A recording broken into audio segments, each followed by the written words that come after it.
You've mastered being a leader, but here's what no one tells you about executive roles. They're not just the next step up.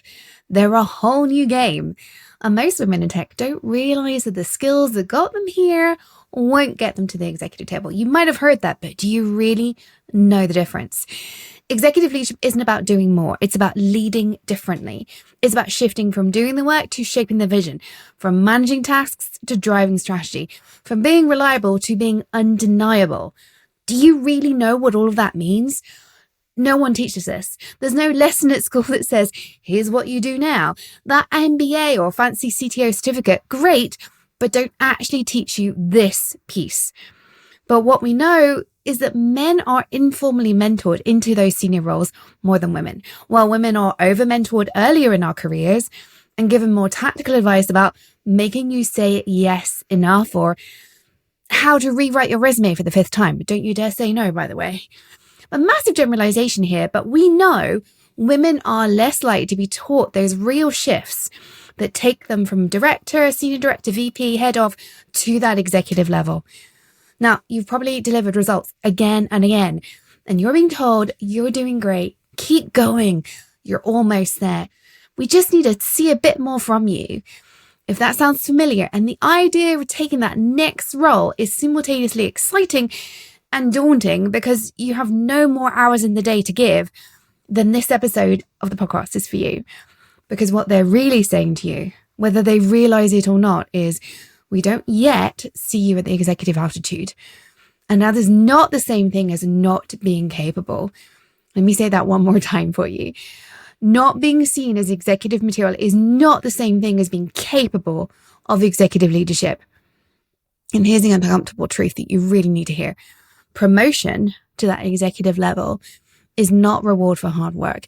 It's a decision about perceived strategic leadership potential. And if you're still being evaluated primarily on output, if you're still known as the person who gets it done, if you're still the glue, the fixer, the safe pair of hands, then you're playing the wrong game for where you want to go. So in today's episode, I'm going to be pulling back the curtain on the unspoken rules of executive leadership in tech, particularly for women. We're going to look at why tactical excellence alone will never get you promoted, the 3 mindset shifts that separate great mid-level leaders from executives, how gender bias and bro culture distort the promotion lens. Yes, they still do.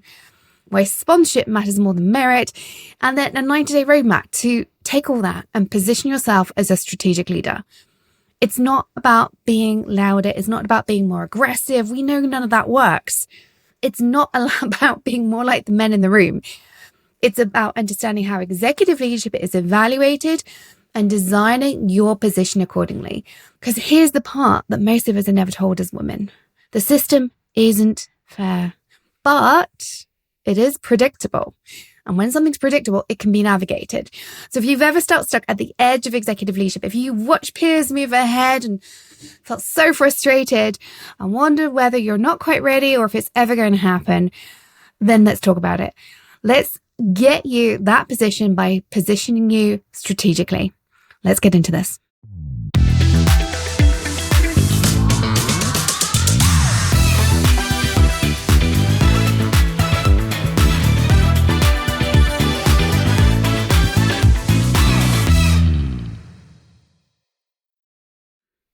Let's start with an uncomfortable truth.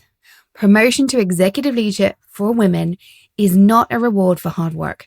It's a decision about your perceived leadership potential. And those are 2 very different things. And it's why so many high performers get stuck. We're delivering, we're solving problems, we're leading teams, we're hitting targets.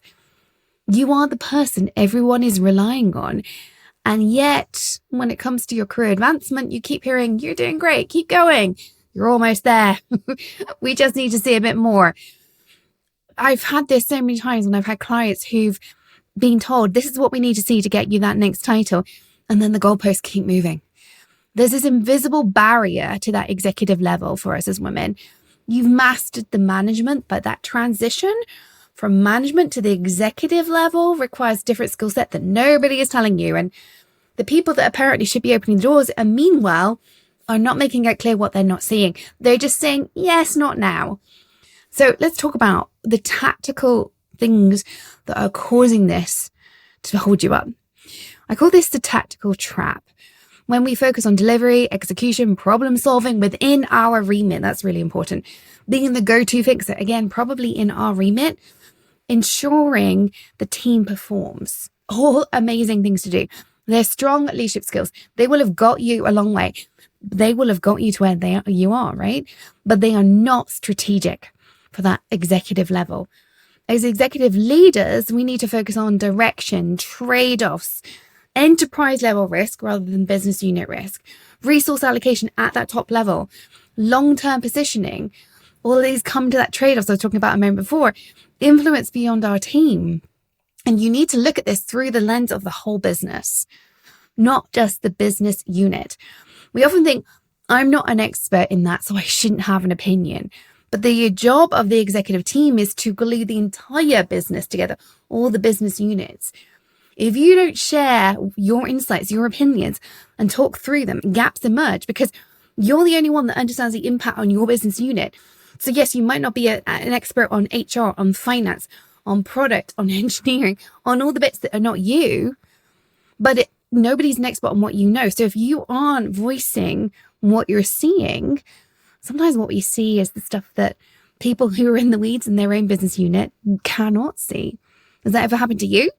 Somebody outside your remit has said, have you thought of, and you thought, oh gosh, yeah, I missed that. Sometimes it's easier to see the things we're not in the weeds with, right? The difference is our altitude. Tactical leadership asks, how do we deliver this well? Executive leadership asks, should we be doing this at all? Which is why executives have a reputation for just cutting things. And you're like, why did that happen? Because they're asking all the time, what should we be doing? Not how do we do it? So you have been rewarded up until now for the how, for the making sure that something that somebody else has decided is important gets delivered. That's how you get evaluated up to the executive level. But even if your title is senior, unless you're at that executive level, shaping those decisions, you are asking and making decisions at the wrong altitude. And this is one of the core reasons why we don't get promoted as women in tech, especially as women in tech, because we're rewarded for reliability, not for our strategic leadership. And we're encouraged to stay away from strategic leadership. We get brownie points every time we deliver with a glue. But men are often given that opportunity to show their strategic chops earlier. Women, we're often, I think, genuinely, unconsciously held back, including by other women. Your reliability does not signal executive readiness. And if you don't signal executive readiness, nobody's going to open the door for you. We know that's one of the gender differences. Men will have that door open for them to signal executive readiness. The only one open the door for you is yourself. There are always exceptions, right? Generalization. But I see this time and time again. So if you're thinking, oh, that's not me, I've got major advocates for me, great. But just keep listening and see if there's anything from this episode that you think, oh, I could be doing that. Because the rest of this episode is really about what can you do to ensure you are signaling executive readiness, not focusing your entire effort on the wrong things. So if executive leadership is your goal, by the way, whether it's now or 5 years' time, let's talk about this. You have to become that strategic leader, not just the exceptional manager. What do I mean by this? Well, largely it's about how and when you make decisions, and more important than that, how you communicate them. So when we're executing well, we say things like, I completed the migration. My team delivered ahead of schedule. We fixed the issue. If you're talking strategically, now you got to do the work to do it strategically, but if you're talking and communicating strategically, you say things like, we prioritize this initiative because it strengthens our competitive position. We chose to deprioritize this to protect the margin. This decision positions us to scale in 12 months. If you notice the difference, that second approach is operating at that high level, the enterprise level, the business level, making strategic decisions. And that's where this becomes uncomfortable, because in many organizations, particularly when we're navigating a bit of bro culture, men are often over-evaluated on potential. Women are evaluated on proof of delivery, right? And that drives overperformance in us, and why we're feeling that we can't have it all, whereas men do and should have it all somehow. Because to have it all for us as women is pushing us into tactical excellence. It means we've got to work harder and harder and harder. It drives high performance leadership at this operational level. But executive promotion is not about being the safest operator, which is what has got you to where you are, what you're rewarded for, what you're told you should be doing. Instead, it's awarded to the person seen as capable of handling the ambiguity and that enterprise level decision making. And if all you're doing is working harder and harder to deliver more and more, believe me, your capacity for ambiguity is dropping. Your enterprise level decision making is dropping because you're so busy delivering and thinking to yourself, how can I possibly work any harder? All of that is executive decision-making skills, that visible signaling of them as well. And I just need to drop this in here. You got to remember, as women, we're also doing more at home on average again. We're literally doing more at work in order to get the same opportunities and more at home. Generalizations, but I see this over and over. When I hear women tell me they feel that they need to choose between their family life and their career ambitions, I ask them to give me 6 months to see if we can find another way for them to lead. See if we can navigate this without doing more, in fact, doing less, without delivering at a ridiculous rate, which seems unsustainable, but instead find a way to lead that gets you noticed while actually working less. And this is what I'm talking about. Okay, let's talk about something else related to this, because research consistently shows that gender bias in tech often plays out subtly in something called the perception gap. Men are more likely to be described as leadership material, you've probably heard this before, whereas women are more likely to be described as reliable. Reliable keeps the machine running, essential, yes, but leadership makes the machine go. The difference really explains so much of the frustration that I hear from women on not getting promoted. And I want to be clear, this is different from what I covered a couple of episodes ago on executive presence. So if you want to find out more in executive presence, go and check out the link in the show notes to episode 286. This is a little bit bigger than that. We're still talking executive presence, but I want to talk about this from the pattern of enterprise level judgment. Presence is micro, positioning is a macro level. And as an executive leadership, you've got to figure out both. Positioning comes first, and then you add in the presence that we discussed a couple of episodes ago. So if you're listening and thinking, but I am strategic, you probably are. This is rarely the capability gap, and instead a signaling gap. And you need both. You need capability and to demonstrate it in things other than just actions. So when organizations consider transitioning someone into a new leadership role at the executive level, they're not asking, can she do the work? They're really asking themselves, would I trust her judgment when the stakes are higher and information is incomplete? That's the executive decision making, and they've got to trust that, which is why it's hard for us to get there. And it's one of the critical markers that we need to figure out how to demonstrate that doesn't come easily when you're in middle management, because it's hard to demonstrate you can deal with ambiguity and make really high stakes decisions and be successful when you're in middle management. You're going to have somebody almost offer it to you, or you've got to open the door, because this executive readiness, signaling it, is not built after a promotion. It's signaled before it, so they make the promotion for you. So throughout this episode, I'm going to give you several exercises. Start with the first one. I want you to, at some point this week, take 5 minutes to do a strategic audit.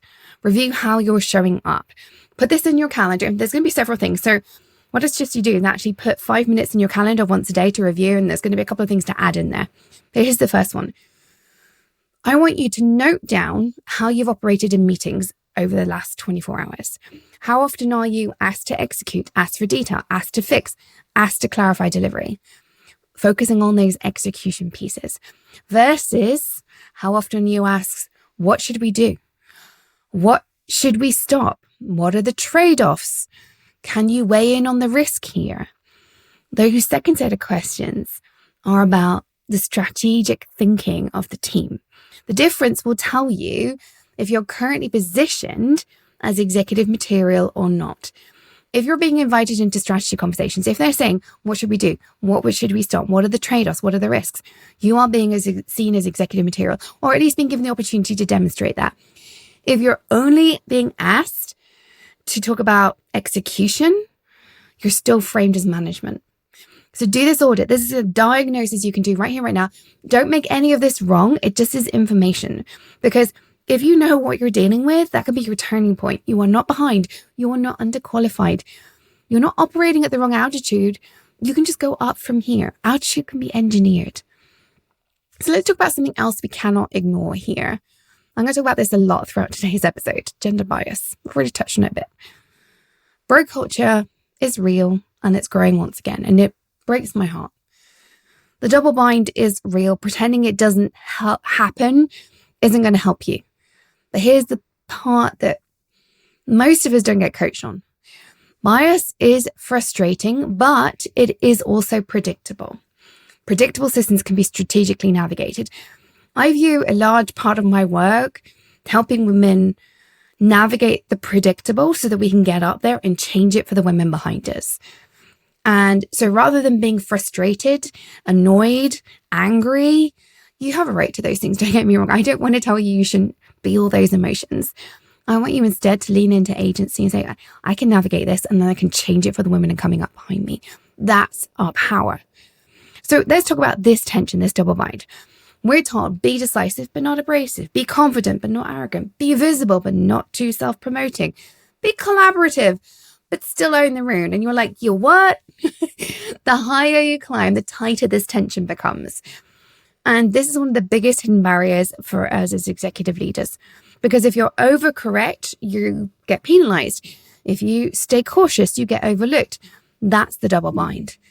And then in addition, you're unlikely to have that unofficial mentor taking you to one side, quietly telling you what's going on, opening the door for you and giving you an opportunity to demonstrate your strategic operations. At a certain level, the only feedback you'll get is when things have gone wrong. I always say this to executives who come and work with me. The only feedback you get when you're on the executive level, pretty much, unless you've got an extraordinary CEO, isn't it bad feedback? You've messed up here. No feedback is a good sign that you're doing great. And I think women hit that earlier than men. So you're not going to get the feedback that genuinely helps you grow, especially if you sit in a mode of, gosh, that hurts. This is also why women not getting promoted is rarely about skill deficiency, because it's actually about the interpretation of your skill set under bias. Now, bias doesn't always look like someone saying we don't promote women. In fact, it never looks like that in my experience. It says instead, she's not quite ready. I'm not sure she has executive presence. I'd like to see more strategic thinking. She's great, but I'm not sure she's a big picture leader. And by the way, you're just as likely to hear this from women as much as men. Believe me, we all have gender bias. It's ingrained in our culture. Anyone that tells you they don't have gender bias doesn't understand unconscious bias or grew up in a completely different culture. I'm not sure I'm aware of any culture that doesn't have bias against women. These signals don't get changed just because you are doing more work. You've got to understand how to change them, how they're formed, how you can influence them. And if you understand that, you can change things. Okay, next thing. One of the questions I ask on guest episodes is, what is the worst piece of advice you've ever received? And one of the worst pieces of advice I've heard from women over the years, not both on the podcast and from clients, is to basically be more like men, be more assertive, own the room. Those are terrible pieces of advice. In theory, there is nothing wrong with them. But when we mimic the dominant male behavior patterns, then more often than not backfires. And this is one of those things where if you understand the bias going on, you can navigate it and change it. What is viewed as acceptable for a man isn't, well, it's on the edge of uncomfortable in men, right? You can see them being assertive, but it's a little bit uncomfortable, right? As soon as they're sitting on that knife edge, which they get away with, women, it's undesirable, right? So you might be told to be more assertive. You see a man being assertive, you don't really like it, but you emulate them. But actually, nobody really likes that behavior. They just get away with it. They're rewarded because it's like, oh, yeah, they've got an opinion, but oh, women, no, you're shut down. Research shows women are penalized far more harshly for the same behaviors that men are rewarded for. And I genuinely think it's because those behaviors are edge of acceptable in men. and then we emulate them. And of course it backfires for us because double standards. I could spend an hour on this content alone, but it's a really complex mixture of men getting away with things that probably shouldn't be got away with, as well as bias against us as women. So what I want to tell you right here, right now, is stop emulating men, right? Really, it doesn't work for us as women. We can have a debate about why, but trust me, it doesn't work for women. And actually, I don't think those kind of behaviors make the best leaders anyway.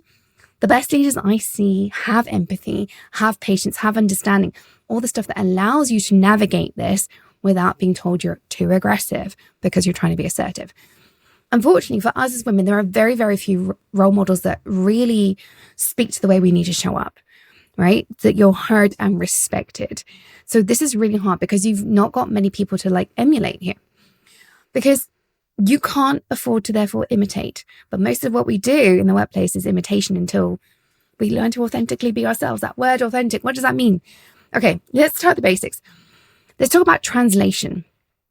A lot of executive presence is translating your thinking, your judgment, your impact, your authority into language and behavior that others understand, that signals executive level confidence, but without triggering that backlash, but also speaking to a room of people that don't think like you. Because executives are all in different specialisms. So they're all thinking differently. A head of product and a head of engineering think very differently. A head of marketing and a head of engineering think very differently. If you've grown up in a discipline, the other people that are your peers at the executive table think differently. So you've got to understand how to speak to them without triggering backlash. And that's strategic positioning. And you can learn this. So let's talk about how to do this. If you're thinking, if I just speak more in meetings, I'll be seen as more senior, which we're often told to do, speak up more, I was. But volume is not authority here. I want you to realize that volume is not going to get you further forward, framing is. So if you're going to speak up more, I want you to start with, instead of we completed the migration, you could try this migration reduces operational risks and gives us flexibility in Q4 planning, right? Give the reason behind the thing. Instead of we've got 3 options, this is a biggie. Given the trade-offs, I recommend option 2 because it protects margin while preserving growth. That's executive decision-making. That is strategic leadership. It doesn't require you to be louder. It requires you to become sharper in how you communicate impact. All that being said, I just want to take a moment here. If you're one of these women who's struggling to speak up in the first place, and many of you are, if that's you, let's not make this overcomplicated. First up, you need to build your confidence in just speaking up. Not worrying too much about the content. So what I've just said about framing, very important, but you've got to speak up first. So if you've trained your brain that you can't say anything because bad things happen, you've got to retrain your brain that when you speak up, bad things don't happen. Otherwise, you're going to sit in this stall pattern because you're trying to deal with the panic, fight or flight response at the same time as asking yourself, how do I frame this in the right way? The way Tony said on the podcast. Honestly, when you are in fight or flight mode because you're panicking, your cognition, your IQ literally drops. So train yourself first to say something, right? You're not going to get bad. You're not going to get told off for saying something. I've had clients tell me, oh my God, I said this really stupid thing. And I said, what happened? They're like, nothing. Everybody just moved on. Like, they've probably all forgotten. Train yourself that it's safe to speak up so that your fight or flight response reduces. And then you can turn on the executive functioning, the cognition, because you're less panicky.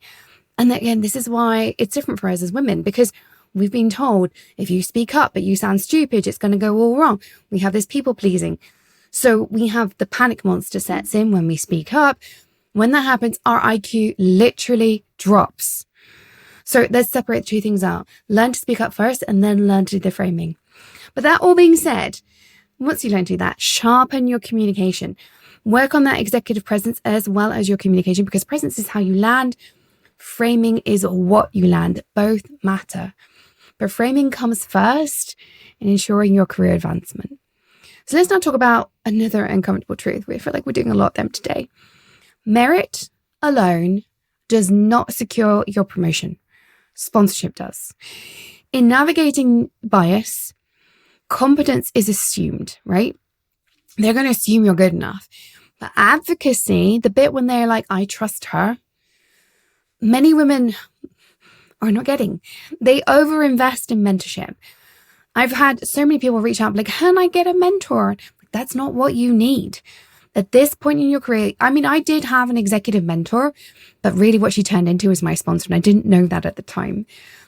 Very few of us intentionally cultivate sponsorship. I was incredibly fortunate to have a mentor who actually decided to be my sponsor. She realized, I only realized this afterwards, but she realized I needed a sponsor more than I needed a mentor. I went out there, can you mentor me? And she said yes.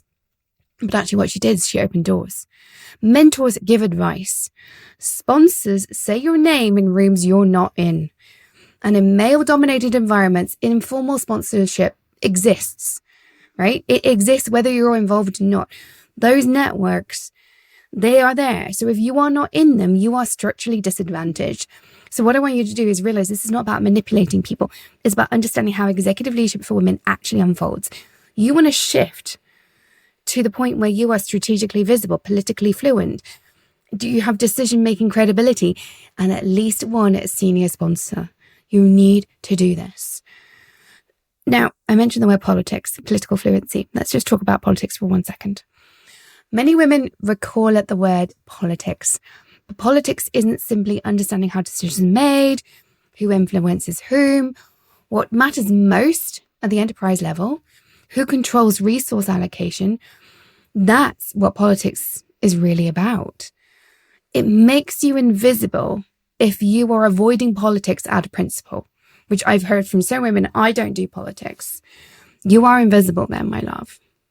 Because we literally need political literacy, not manipulation. It's not scheming. That's the unpleasant politics. It comes out a lot. And I have probably weekly conversations about the scheming, the nastiness. That isn't politics. That's unhealthy. That's an unhealthy executive team if it's happening there. A lot of unhealthy politics, though, happens just below the executive level as there's a fight for positioning. I've seen people who used to be an executive get demoted or move to another company and they didn't quite make the executive level. They are so schemy. There's a reason, though, that they're not still at the executive level. But that means they are not a good example of politics, but they often come across as very political. A good executive team doesn't operate like this.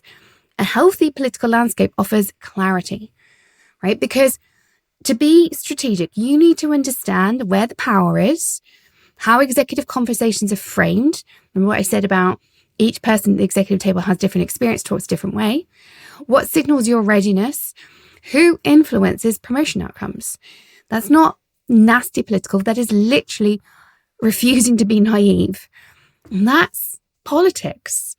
People are politics. So with that in mind, let's talk about the next action. I told you to put something in your calendar. So this is the next thing to add on as a reflection point. This is something I get everybody to do in their first 90 days. But if you've never done this or you haven't done it for a while, it's never too late to start. So we're going to talk about your ally map. I want you to identify at some point this week one person at the executive level who has influence over promotion decisions, has visibility across functions, multiple functions, understands enterprise risk, and respects you. And ask yourself, what value can I provide to them? The reason I get people to do this in their first 90 days is you need to build allies in your first 90 days in a role. They will stick with you, but it's never too late. It's just a bit harder if you've been there longer. What value can you provide to this person who's influential, visible, has an understanding of enterprise level risk, and respects your judgment? What value? Not flattery, value. Solve a problem they care about, something that delivers insight they didn't see, supports an initiative aligned with their priorities. You don't need to shout the outcome from the rooftops that you solved it. You just need to make sure their life is a little bit better. You don't need lots of recognition, just a gentle nod, right? You do a slide deck for them. You don't need them to then say, oh, she just did this slide deck for me. No, you just need them to know that the slide deck they're presenting was developed by you and it's good enough that they're using it without changing it. That's how sponsorship begins. That's how you shift from tactical to enterprise player. Okay. Let's talk a little bit more about your executive presence. As I said, there's more on this in episode 286, a couple of episodes ago. But for right now, I want you to have an important reminder, because executive presence is a really important part of what you need to be doing to get to that executive level. And executive presence is not charisma. It is actually your enterprise credibility. You're signaling your readiness for the executive level. At the management level, your presence looks like confidence. Now it needs to look like judgment, and there's a difference. You're no longer being evaluated on how well you run your team, how organized you are, how articulate you sound, how responsive you are. They are all just expected. They're a given. You are now being evaluated on how clearly you think. Are you demonstrating that? How decisively you choose. Are you demonstrating that? How calmly you handle ambiguity. Are you demonstrating that? How you navigate a crisis, how you confidently carry those high-level enterprise trade-offs. That's the executive decision-making and the piece of executive presence that really holds so many of us up if we don't have it. Your presence still communicates, I've done that work, but you're now signaling another layer. This is the direction, here's why. You're signaling that executive level presence. If you are not doing this, it's one of the biggest things going to be holding you up. You're expected to have a team that does the work now. But if you keep bringing that up, my team's done this, you're sending the wrong signals. Delivery is expected. Like showing up for work is. You wouldn't expect to say, hey, I'm here, it's 9 a.m. again. No, that's expected. The level you now need to show up as is assumption that your team delivers, but signaling that higher level. Here's the direction, here's why. Okay? So now let's take this and turn this into 3 things you can do that will immediately shift your game plan. So 3 things: clarity, ownership, strategic narrative. Let's go. Number 1, clarity. Executives do not need volume, they need orientation, clarity. So if you're still over-explaining your background context, the process detail, your step-by-step thinking, you're getting defensive in your justification, you are operating tactically and at the wrong altitude. Your clarity piece in executive presence means that you need to lead with the decision. I recommend this. You name the trade-off up front, and then you connect to the business impact. You only bring up the other options when asked. You might have done 2 weeks worth of work to get to this point, and it might just be a single sentence, but that's what you're paid for. So instead of we ran the pilot and gather feedback, you say the pilot validates our pricing strategy and reduces churn risk in Q3. That's the clarity in the executive frame. It accelerates you because it signals that higher level thinking. Number 2 here, the second thing you need to be doing, ownership. So you've got to stop presenting options endlessly. I kind of hinted at this with clarity.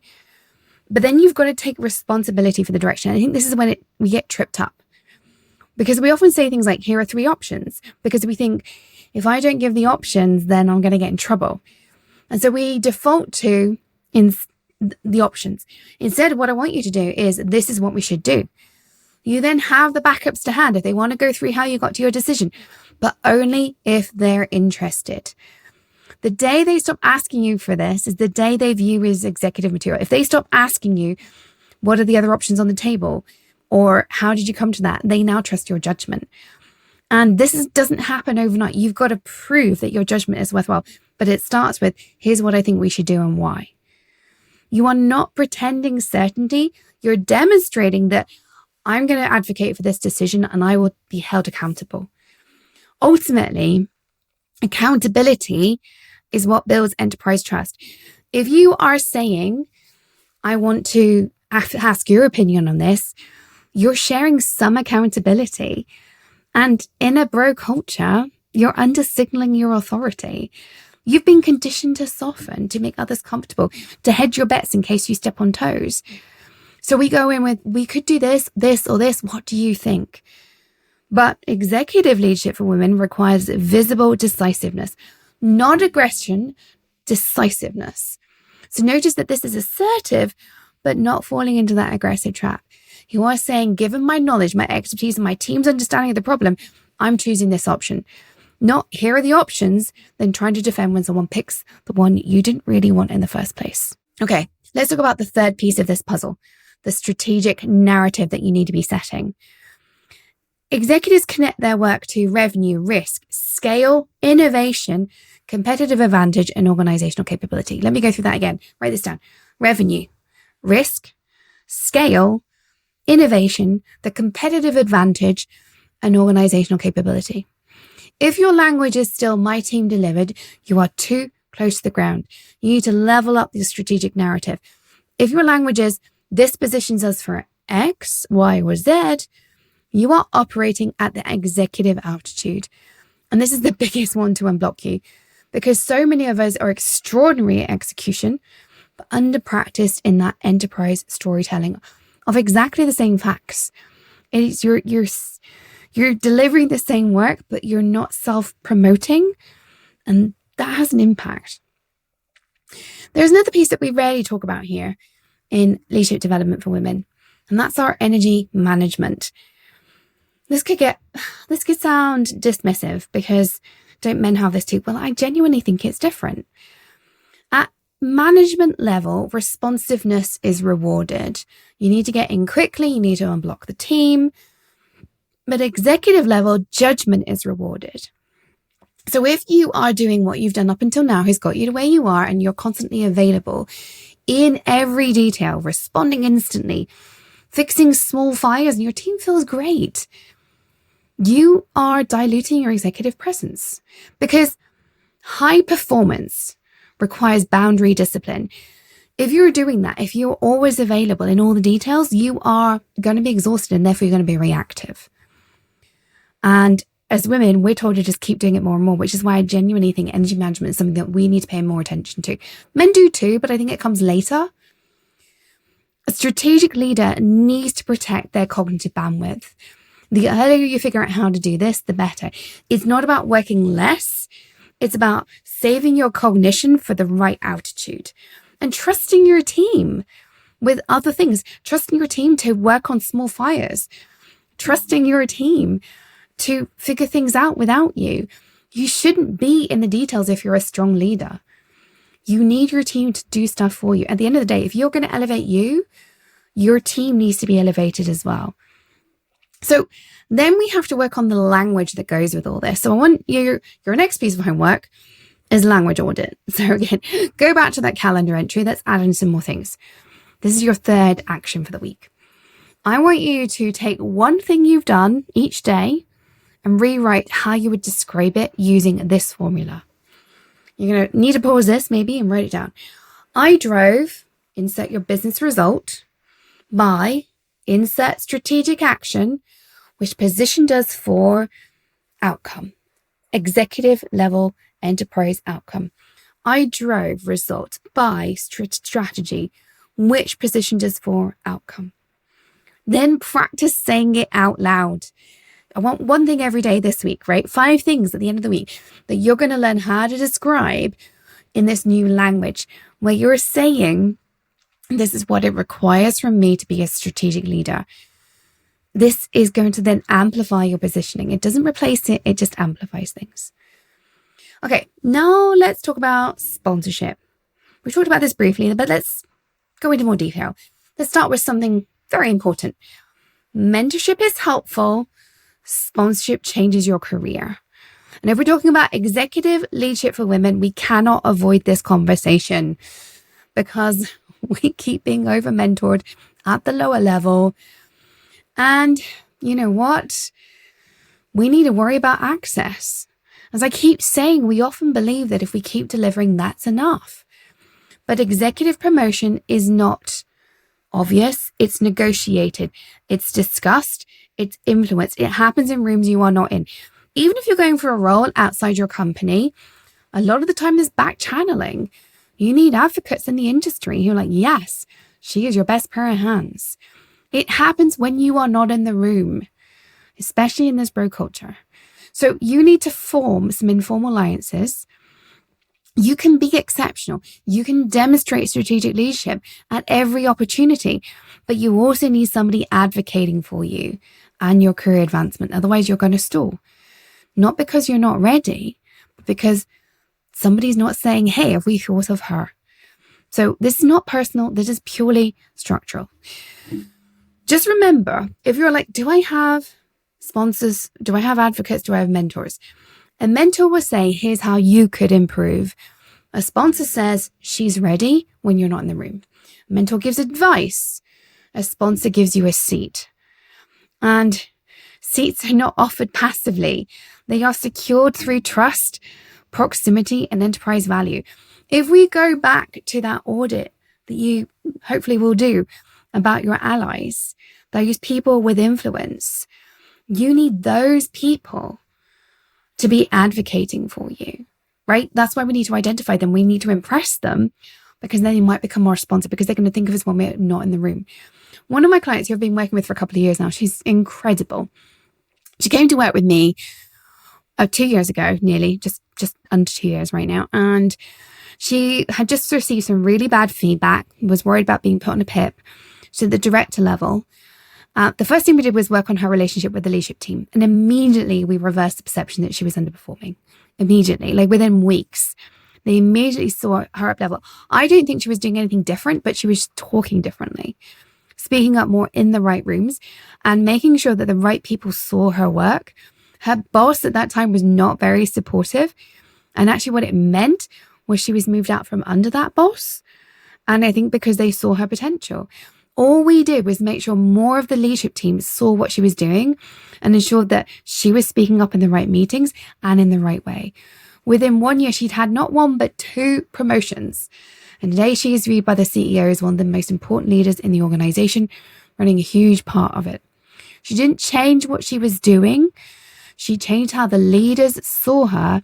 So they started to advocate for her. And even the CEO is doing that today. Right? So if you are currently investing most of your relationship energy in mentorship, but not sponsorship, that is a strategic gap I want you to turn around right now, right? Because otherwise you're going to remain dependent on merit-based recognition in a system that's not merit-based. Okay? So let's talk about what sponsorship really looks like. First up, sponsorship is not flattery, it's not socializing, it's not forced networking, it's not political games. It is instead people saying, I trust, I respect this person's low risk and high impact. I believe they reflect well on us. That is a sponsor. So that's what you've got to get across. They need to trust you, respect you, see you as somebody who's going to have an impact, but with low risk. And it's going to look good to them. They're going to get a shiny gold star when they get you a good position, right? So your job is not to ask for sponsorship. Your job is to demonstrate through the advocacy becomes logical to them. They're going to get something out of it. This is where we often underestimate ourselves. We think, I don't want to be pushy, but asking, I'd love to take on more strategic work and I'd love your support in positioning me for that. That's not pushy. It's clear. It's executive level clarity. Let's suggest one final thing here. Gender bias as in sponsorship. Men are often pulled aside and told, you're ready. You should go for that role. Let me introduce you. Whereas we're told, keep building, get more experience, strengthen your skills. And that reinforces the tactical trap we talked about at the beginning. If you are waiting to feel 100% ready before speaking sponsorship, you will be waiting longer than everybody else. And this is one of those invisible mechanisms behind why we get promoted less often than men. That isn't an opportunity to be angry or resentful. This is about you realizing it so you can be strategic and take agency. Political fluency in this is not manipulation. Instead, it's that healthy politics again. It's understanding how are the power movers working in the organization, who makes decisions and how, why those decisions are made. I always think of politics as understanding why someone cares about something. And then when you're talking to them, keeping that in mind. If you want to transition from management to executive level leadership, you must understand who influences succession planning, who shapes compensation decisions, who controls strategic resource allocation, who is consulted before executive appointments. You need to know who those people are.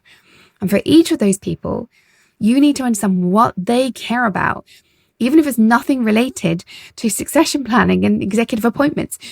You need to know what keeps them awake at night. Are they big picture people or are they small detail people? Do they love data sheets or do they love a picture? Right? If you listen, you can normally figure out what most people care about. So if you understand who those influencers are and then figure out what they care about, you can make them your next person to help, right? And it is simply understanding how this influence network works, right? It's your next research project. That is healthy politics. Avoiding politics does not protect you. It removes you from influence. So understand the politics of the people. What makes them tick? Who are the people that you need to care about? And then what makes them tick? And then impress them for all the right reasons, rather than just trying to impress everybody for all the wrong reasons. So let's make this super practical. Here's how I want you to go about cultivating a sponsorship network. First of all, go back to what I just said. Identify 2 or 3 people with that enterprise visibility who are the decision makers. Study their priorities. What keeps them up at night? What do they care about? Deliver insight or value aligned with those priorities, what they care about, and then make sure they know and that you signal your ambition. That signal can be like, I'm working towards executive responsibility in the next 12 to 18 months, and I'd love your perspective on what you'd like to see from me. Notice what that says. It's not passive hope.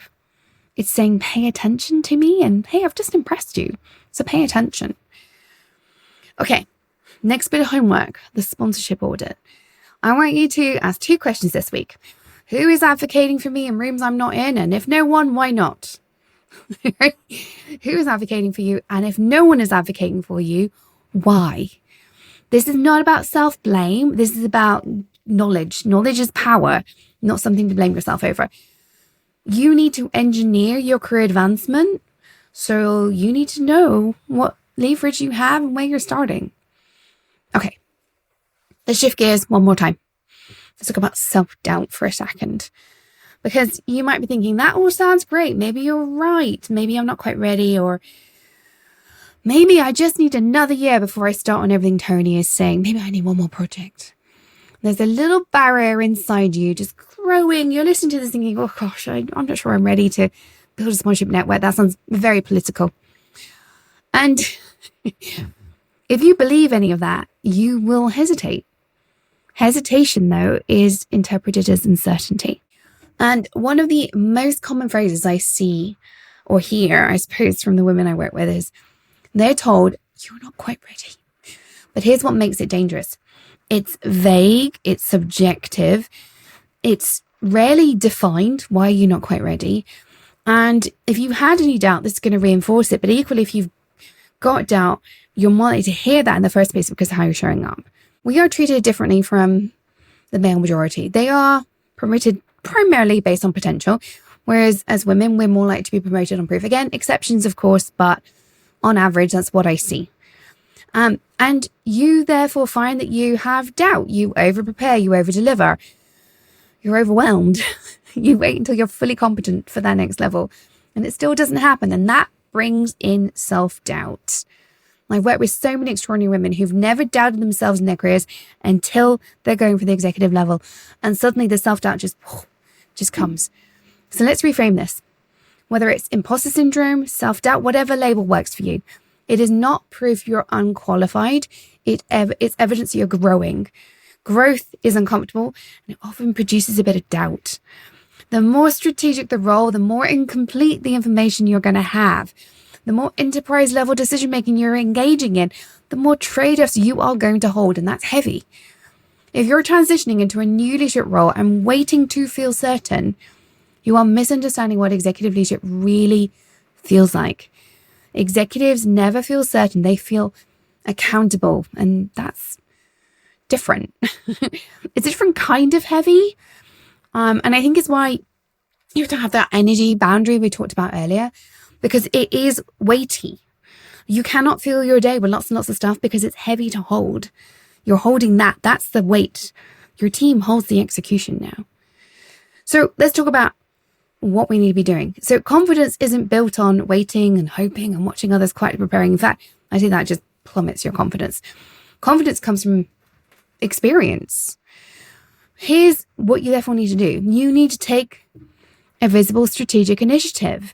You need to speak up in enterprise terms before you feel fluent. You need to ask for feedback and sit with it, however uncomfortable it is. You need to request clarity when someone says you're not quite ready. And those things are going to give you confidence. They're going to feel uncomfortable in the moment. Because if someone tells you you're not quite ready, you respond with, what would ready look like in 3 months? Not what am I missing, but what would it look like in 3 months? And how can I demonstrate that to you? The question does two things.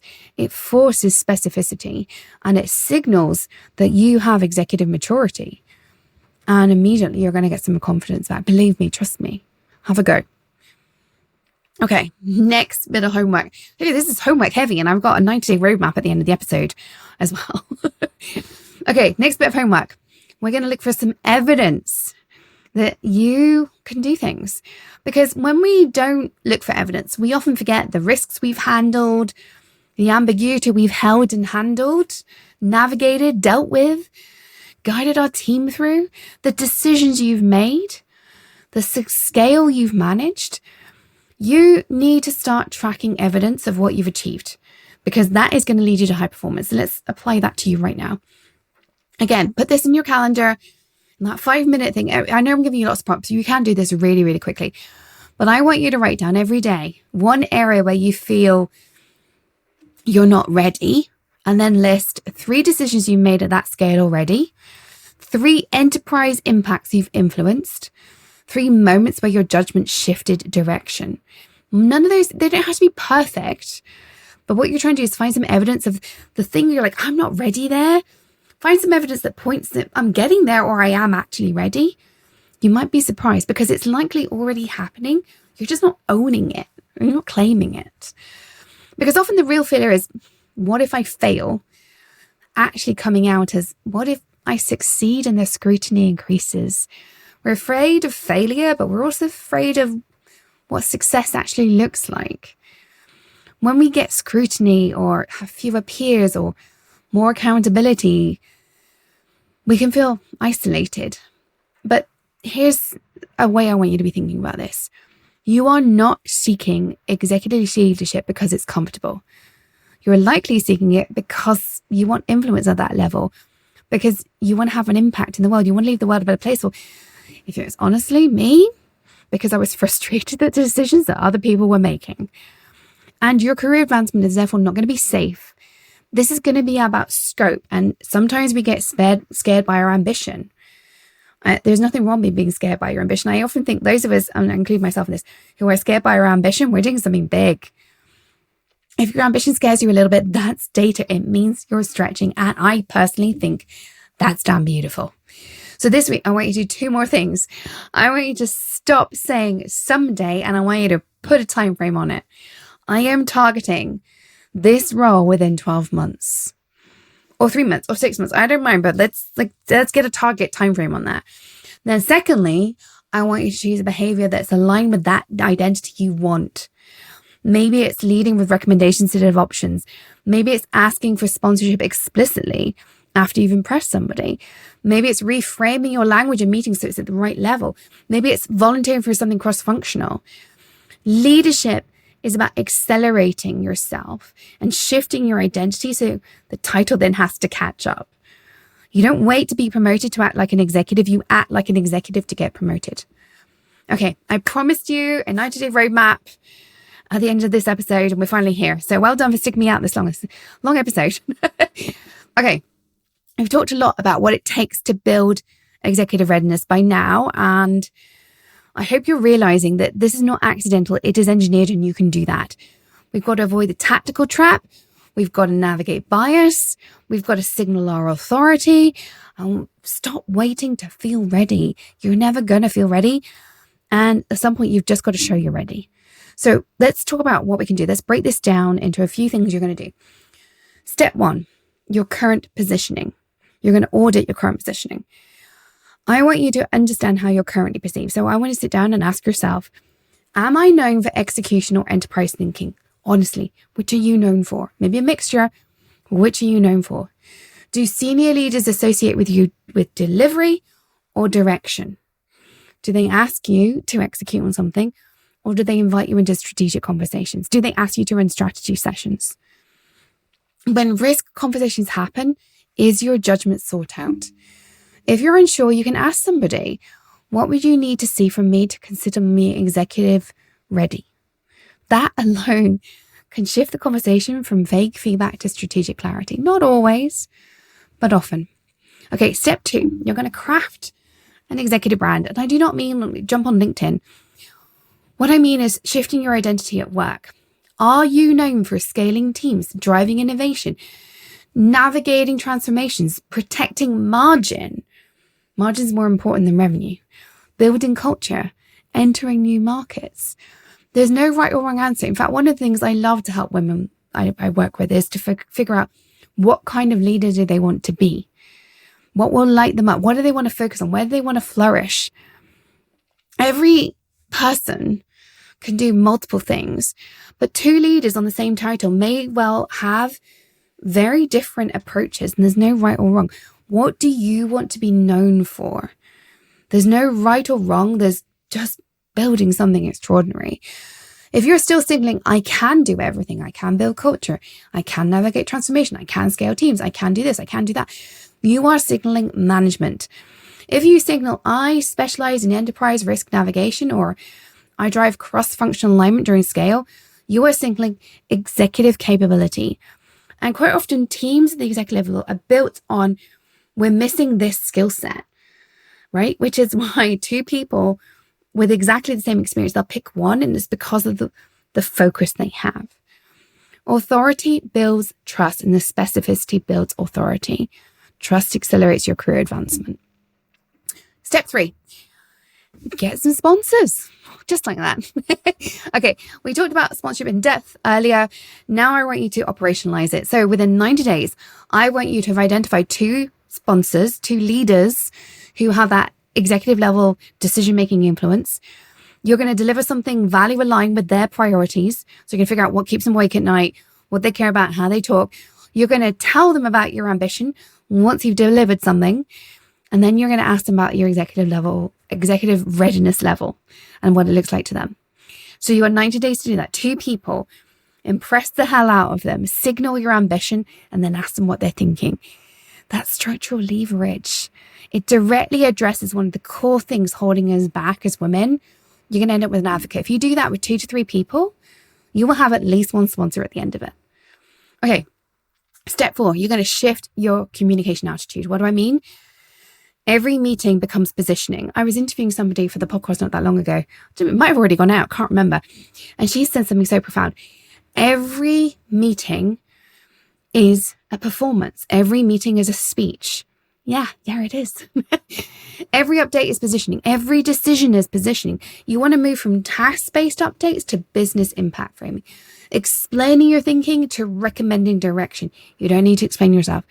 Move from protecting your team to protecting the enterprise value. One of the most shocking and yet immense things I've ever seen an executive do was sacrifice her team for the business. She recognized that her team wasn't what the business needed anymore. And I've seen this in both directions, right? The team going, why did our boss just decide to let us all go? It's heartbreaking, absolutely heartbreaking. But then I've also been coaching the executive who goes, my team is not what this business needs anymore. This team is defunct. It's not good for business. Now, don't get me wrong. I wish we were in a world where that didn't matter, but we do work in a capitalist society for now, at which point a team has to be the right thing for the business. And sometimes what we need to demonstrate at that executive level is the really hard things of protecting the enterprise value, not our team anymore. It's a really big shift. It's really hard to do, but that is the executive level. If you never want to do that, that's okay. But don't go for the executive level, because at some point you got to value the company more than you value your people, more than you value your team. Ultimately, a for-profit business has to deliver profit. Not someday, they have to do that now. That's executive decision making. And it needs to be practiced, and it's hard. I'll also point out there are amazing decisions that get to be made as an executive. I make them every day. I'm a CEO, head coach. And most of the decisions I make build something incredible, and I love it.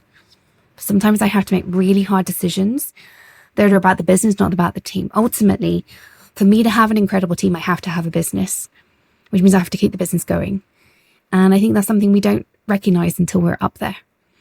Okay, step 5. You need to prepare for executive conversations. At some point, this opportunity is going to come if you're doing everything I'm talking about, or you will create it. And when you do, you must be able to answer, why are you ready for executive leadership? Not with effort, not with years served, but with impact. The answer should be short and sweet and sound something like, I've been operating at the enterprise level for the past year, shaping cross-functional decisions such as X, Y, Z, influencing resource allocations such as ABC, and managing strategic trade-offs. That is you signaling, I'm ready, in a high-performance language. It's not you shouting from the rooftops about how great your ego is. It is strategically positioning yourself, and it closes this promotion gap. Okay, it's been a long episode, so let's just do a quick recap. I want you to stop working harder. You don't have to be loud. You don't have to mimic men. You don't have to wait any longer. You don't have to give up everything. What you do need to do is raise your altitude in the conversations and decisions you're making. You have to realize bias is here, because it really is. But realize you can navigate it, and that's okay. Rather than getting angry, take agency. You have to build your credibility at the enterprise level. You have to get sponsors. And you have to act, even when there's a little bit of doubt, before you feel ready. Because your promotion gap, the gap between where you are and where you want to be, is about your positioning. It's not about your capability.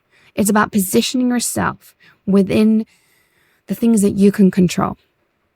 Now, if this is resonated with you and thinking, gosh, there's a lot here. There is a lot here. This is a mammoth episode. But let's talk. Let me help you. Let me help you map this out. I'd love to talk to you about how you're currently positioned. Let's identify where your gap is specifically, that perception gap. Identify what you need to do to move forward, shifts for your next 90 days, and how to design your path to executive leadership. So if you'd like to chat with me one-on-one for a complimentary strategy call, let's go to tonycollis.com/let's just chat. I'll put that link in the show notes. Let's have a chat on me. I love to do this. Women in tech are my passion, so let's make this work.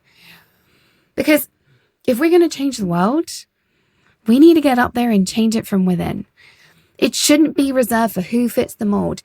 This is something you build. You are closer than you think. Here's my final question for you. What is one shift you will make this week to signal your executive level readiness?